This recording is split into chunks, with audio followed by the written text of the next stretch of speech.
our university chairperson, Attorney Augusto W. Go. Let's give him a big round of applause.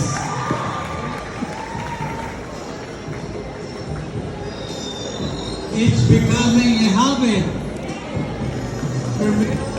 Last month, Greg, you gave me mechanical engineer, then naval engineer, and now totoo ka top notch sa costume. Hindi ako yun. Top notch sa electrical. Wow! Civil. I'm so happy to give this card to you.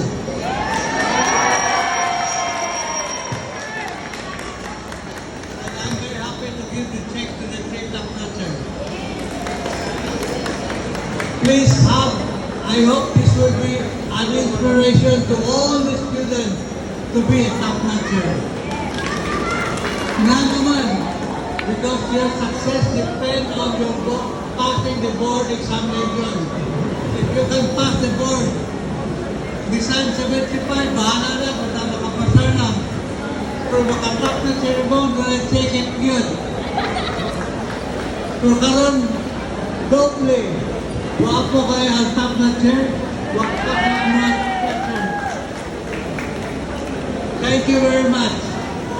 So allow me now to let them open their card. Now the moment we've all been waiting for has finally arrived. Today we celebrate not just academic excellence, but also the dedication and hard work of one extraordinary individual.